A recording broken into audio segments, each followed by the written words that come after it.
Well, no Capo Caco for Finland in the opening game for the Four Nations face-off, and on his birthday, no less. You are Locked On Kraken, your daily podcast on the Seattle Kraken, part of the Locked On Podcast Network, your team every day. Hey, what do you say, Seattle hockey fans? Welcome to another episode of Locked On Kraken, part of the Locked On Podcast Network, where we bring you your favorite team, the Seattle Kraken, every single day. Erica L. Ayala here, your host of Locked On Kraken. Thanks so much for our everydayers, for our OGers, and for our YouTube commenters. We've been getting a lot of comments on YouTube, and I'm here for it. But for today, I'm here to give a recap on Four Nations. Broke a little bit of news unbeknownst to myself on our last episode. I was going to talk about the Firebirds, and I pull up the roster, and I see an old school photo of Jordan Eberle, puffy cheeks Jordan Eberle on the website. That's right. He has been reassigned to the Coachella Valley Firebirds as a part of his as a conditioning loan. So a part of his rehabilitation. He was announced on the AHL roster ahead of their game versus Henderson, which we'll talk about. But Capo Caco, first of all, happy birthday, Capo Caco. February 13th, happy birthday. Unfortunately, we did not get to see Capo Caco on the ice for Team Finland. Whether that was a good or a bad thing, I mean, I think you always want to play, right? That being said, the 24-year-old had to see Finland, after a strong 40 minutes, lose to the United States 6-1 in their first game. Shots on goal, 21 for Finland, 32 for the United States. Really, that third period did them in. I should say Team Finland able to get on the board early in the game.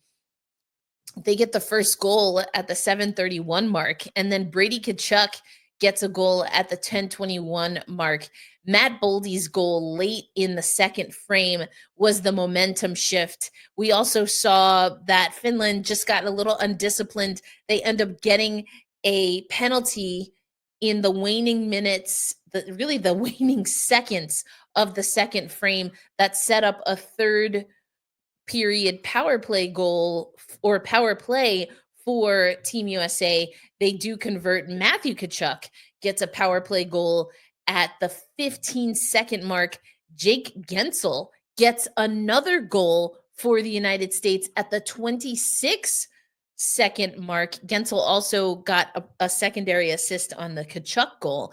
And then 3 minutes at the 3-minute mark, Brady Tkachuk scores. At the 11-minute mark, Matthew Tkachuk scores. So these two brothers, not to be outdone, they both had 2 goals. But Matthew Tkachuk had more points because he actually had the secondary assist on Brady's second goal. But 2 power play goals from Matthew Tkachuk. And just a really dominant performance. If you listen to our squad show, but especially if you watched the clip that I had on CBS Sports, I can circulate that. Actually, I don't think I posted it. I didn't post it on Locked On Kraken because it was for CBS Sports, but I'll send the link around. But I said that Team USA, they are young, they're scrappy, and they proved in the game against Finland that they're going to play a physical brand of hockey. Finland, I thought, looked good early, obviously, and then things just started to fall apart, particularly in the neutral zone. So transitions really were the coup de grace.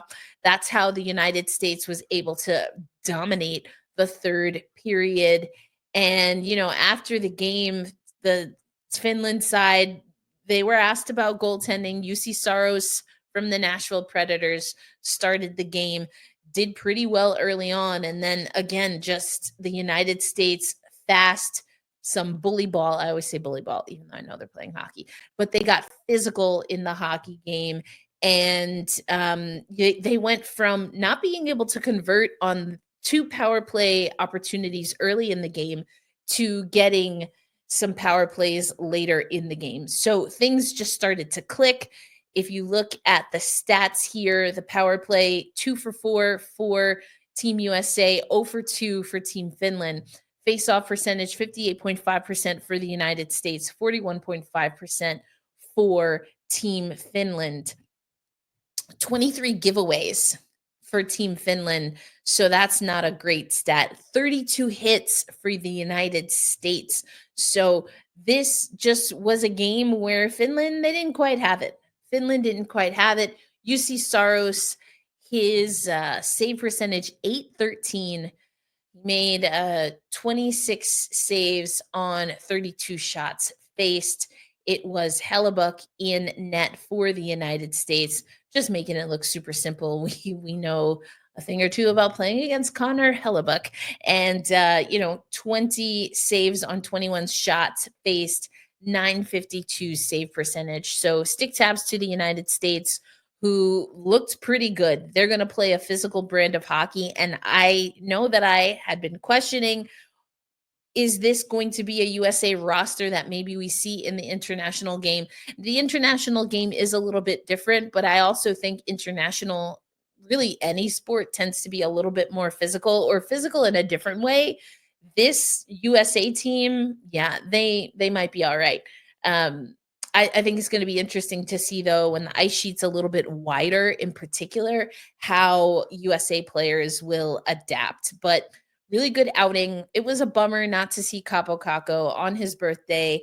I even tried to see if he was in some of the clips. I just want to play this for you because I am really enjoying, I'm not going to lie, the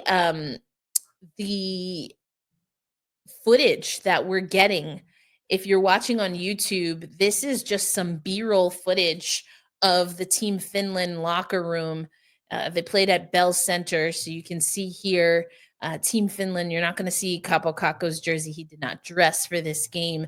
But, I mean, all of this provided by NHL. And we're going to talk a little bit about the Canada game as well. And I have some other B-roll for you there. But I think this is pretty awesome.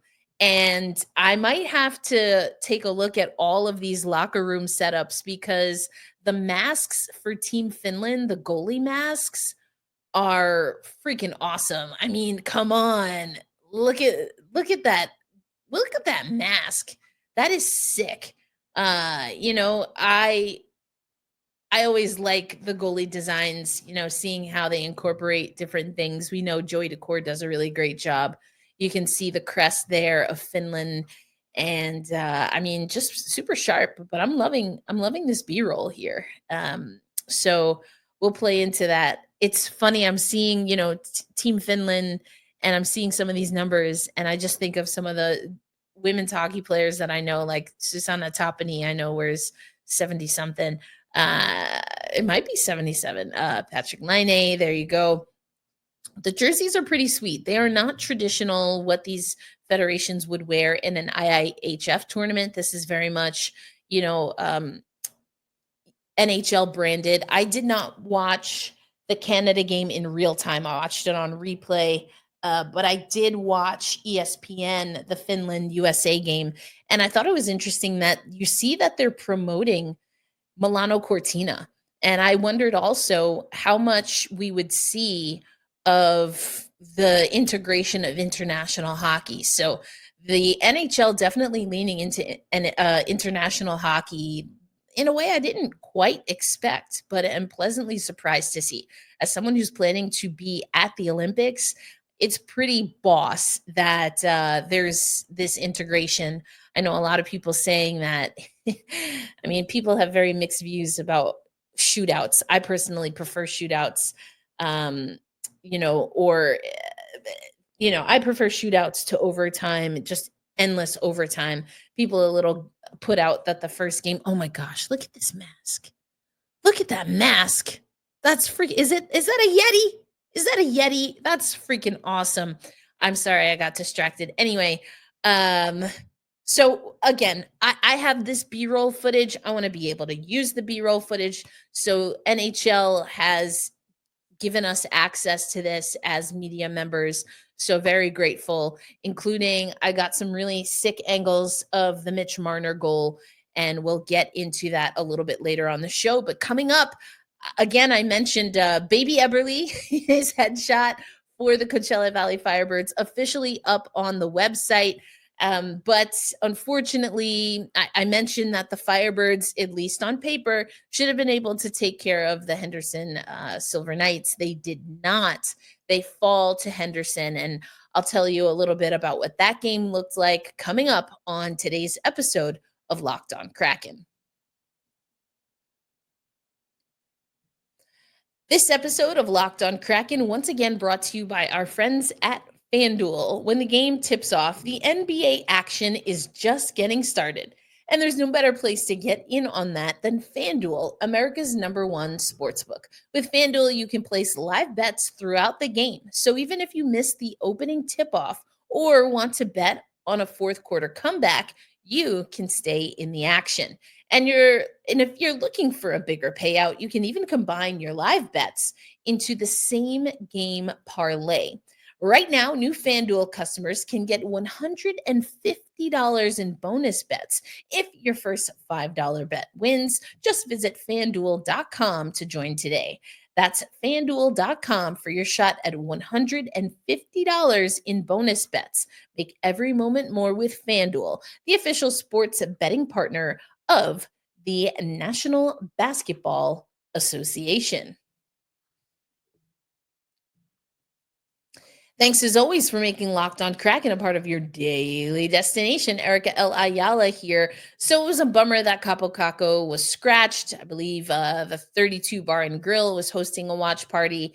It was a good game to start. It didn't end too well for Finland, so they've got to figure that out. The Sweden-Canada game, pretty solid. We'll get into that coming up. But I want to talk about this game against your Coachella Valley Firebirds and the Henderson Silver Knights. The Firebirds were leading going into the second period, had a 2-1 lead on the Silver Knights, but then give up 3 goals, did get one back, but give up 3 goals in the second frame. And then each team scored once in the third period, but the damage was already done. The Coachella Valley Firebirds outshot 20-10 in the first period. Despite that, as I mentioned, they had the lead. And then the Silver Knights started picking things up, 12-10 shots on goal in favor of Henderson. And then Coachella Valley 14-5 in the third frame. But by then, the damage had been done. When you look at the goals, Luke Henman, Edward Shala, John Hayden, and Luke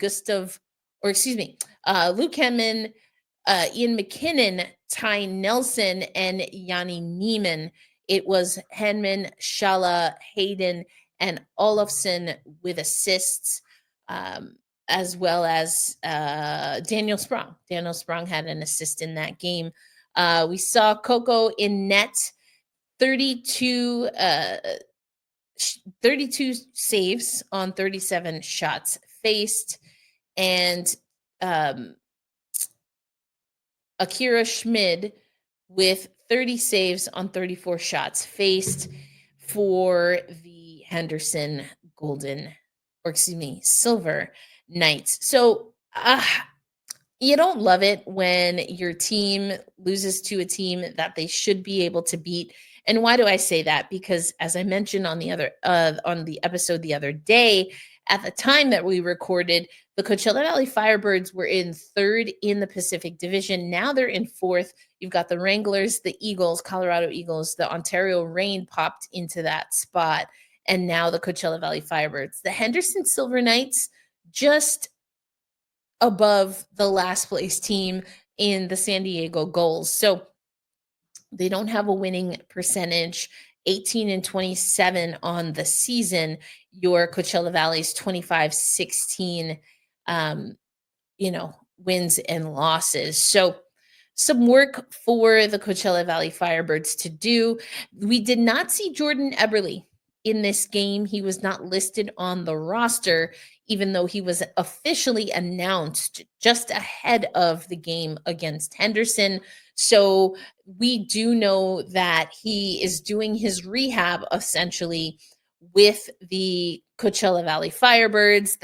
That if you listen to the episode, I guess right before Four Nations, you kind of heard Dan Bilesma. He was asked a little bit about what the process will look like, and he was pretty vague, but maybe that's why he was just waiting for the news to be officially official, as it were. And so, your Coachella Valley Firebirds, the schedule coming up for them is as follows. I thought I had it here. Hold on one second. Here we go. All right, so they are going to take on Saturday the San Diego Gulls, and then these are all home games. So they have a nice little home stretch here where they play San Diego, Bakersville, Tucson. They play Calgary as well as the San Jose Barracuda. That takes them through February 23rd. They will get Henderson again on February 26th on the road. And then they also take on San Diego on the road to close out February. So this is a team that, I mean, on paper, they're doing okay. I think there's definitely some inconsistencies. They lack a little bit of focus, and at times. That being said, we know what the NHL team is doing and not doing for that matter. And there have been a decent amount of call ups because of all of the kind of messages being sent or the resets for some of the NHL guys, including now Philip Grubauer, who got placed on waivers, cleared waivers, and is now with our AHL affiliate. But then also Jordan Eberle, who's coming back from a pretty significant injury, pelvic surgery for the captain. Oh, I'm like gutted. If I think about it too much, I get like really upset that Jordan Eberle, after all of the petitioning I did for either him or Jaden Schwartz to be our next captain, Eberle gets it, and then he like has this kind of wild injury. But I digress. Anyway, you take what you're dealt, and it seems like Eberle is in pretty good spirits, but I'm glad to see that he'll be getting on the ice. Of course, that is probably, as Dan Bilesma would say, one step closer in his rehabilitation or something akin to that. So the Coachella Valley Firebirds got a little bit of work to do. I think they can really push to be an even better team than they are right now. I mean, that in the standings, which of course has better playoff implications, but it just boils down to consistency with me. I think you can tell from what I read there that we're getting some balanced scoring. I mentioned the other day, Daniel Sprong has been phenomenal. John Hayden, we know how he plays. Talk about the sandpaper, which, someone in the comments said, I take exception for you saying that the future of the Seattle Kraken is Matty Beniers. And I'm like, okay, but I think that's what the organization is saying. So it's not that I disagree. I do think he is the future, but also he's been marketed, Matty Beniers that is, as the future. So was he overpaid comparative to the output? That's a question worth having. I do think, as Jessica Campbell told us, 2025, the year of Beniers. Now, I will say his numbers are still low for what I think we need as a top centerman. That being said, some of the things that he does do, they don't show up on the score sheet. And so to say that he does nothing is definitely false. But what is the light camera? What is the light lens? All of those things we've got to figure out. But coming up next on Locked On Kraken, I ran through the AHL schedule. Let's take a look at what's happening in the Four Nations face-off. And of course, when you'll get to see your Seattle Kraken, the full roster in action. We can do some of that coming up on today's episode of Locked On Kraken.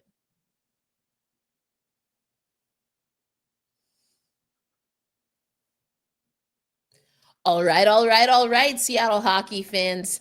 We've got some upcoming action. I ran through the schedule in the last segment about your Coachella Valley Firebirds. They've got a nice little home stretch right now. When you look at Four Nations, I didn't mention this, but the United States sitting at the top of the table. Now, each federation has only played one game, so there is definitely a lot that still has to be sorted.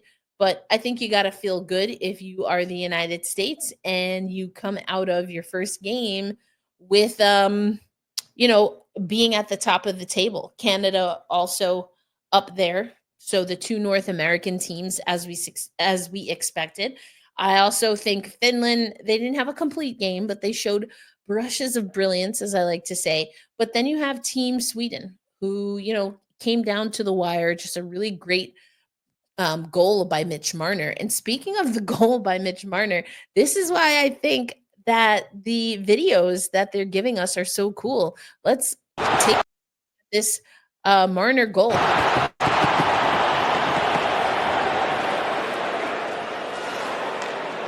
Drop pass. Of course, this is overtime. Mitch Marner finds too much space. Too much space right there. Sweden. I mean, again, we've got endless amounts of space in overtime. But we got to find a way defensively. Look at that crowd. Look at red. Mitch Marner. Look at this. At another angle. I also thought it was hilarious to hear Brendan Marchand talk about this. Look at that. Oh, just really solid. I love that they're giving. Oh, we get slow motion. Look at this. Look at this. Oh, man, you got to step up on him. You got to step up on him. Oh, tucks it away. Tucks it away. I mean, yeah, you're fronting him, but there's so much space. It's almost like you're not there. I know folks are tired. It's overtime, but those are the little things that you have to be able to figure out. You've got to front him. Um, Unfortunate for Sweden, but you can see the excitement coming from Team Canada. I was saying that Brad Marchand, he was giving Crosby propos for, just the work that he was doing throughout this game. Sidney Crosby coming back from injury, wanting to play for Hockey Canada or Team Canada, as it were, in this tournament. And you see the guys there just hugging it out as they get their first win. So I'm loving, I'm not going to play the whole thing because this thing goes on forever, but I'm loving the assets they're giving us. We even got like the walk-ins, the guys coming off the bus. I will say, if I was giving grades, we didn't get the video from, or maybe I didn't look to see the video from Canada and Sweden, but between the United States and Finland, I do think Finland had the sharper fits. The suits fit very well. There was some color coordination going on. They weren't wearing all of the same blue, and it wasn't the, Suomi blue necessarily, but it was, all of these different shades of blue, very well tailored suits. So I liked being able to grade the walk-ins. Also, basketball walk-ins or women's hockey walk-ins so much better than the random NHL walk-ins that we got video for. But being able to see the locker rooms, being able to see the guys engage in the locker rooms. Hopefully we will see Capo Caco. So again, here on Locked On Kraken, we'll be following Team Finland a little bit more closely, obviously because of Capo Caco. But also, I will be tapping in a few times over the weekend on CBS Sports. So if you're one of my insiders, I'll let you know exactly within 15 minutes of when I'm expected to go on air. So if you want to hear my thoughts there. And of course, we did the squad show. And I was on this most recent squad show talking about, does anyone care about this tournament? What's the big deal? I saw Allison Lucan tweet or post on social media. A lot of people also saying, hey, if you didn't know what to expect from this tournament, then Canada, Sweden set the tone. And I think that's probably accurate. So what's coming up? What do we have on tap when it comes to this Four Nations face-off? So just so you know, in the standings, I alluded to this, 3 points for the United States. They won outright in regulation over Finland. Canada won over Sweden in overtime, so they have 2 points, 1 point to Sweden for the overtime loss. No points for Gretchen Wieners. aka Team Finland. They've got some work to do, but that's okay. That's okay. So the next game that we have, and they're pretty big ones, right?